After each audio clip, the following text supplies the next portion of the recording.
Bismillahirrahmanirrahim. Assalamualaikum warahmatullahi wabarakatuh.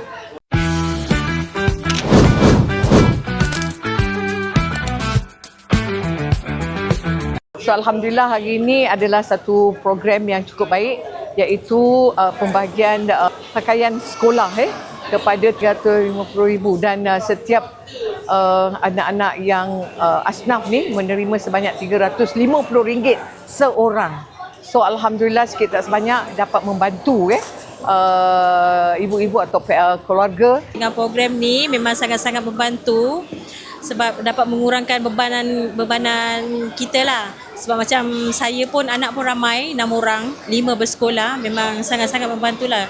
Terima kasih kepada pembayar zakat yang berpendapatan rendah ataupun yang jatuh di dalam golongan asnaf ini. So Alhamdulillah setiap seorang dapat 350 tu adalah satu angka ataupun jumlah yang cukup baik untuk membantu mereka. Terima kasih banyak-banyak kepada Pusat Zakat Melaka kerana membantu orang-orang yang susah seperti saya dan juga orang-orang lain lah. Agak senang sikit untuk cari baju sekolah anak ke apa semua.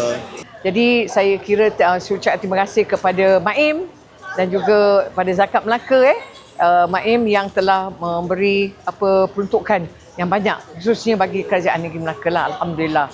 Saya tak ada figures di tangan saya berapa, cuma saya rasa kalau 350 dikalikan dengan penerima kali ini, ia merupakan satu petanda yang cukup baik bahawa Kerajaan Negeri Melaka kita yang ada ni sangat prihatin.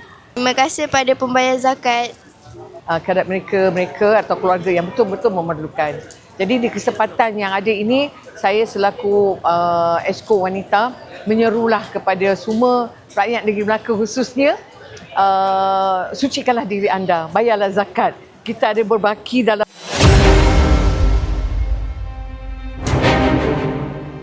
dan belum tu cepat-cepat pergi. Hari ni kita ada waktu lagi.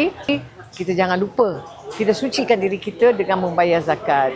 Saya dah bayar zakat. Alhamdulillah. Anda? Terima kasih bayar zakat. Terima kasih bayar zakat.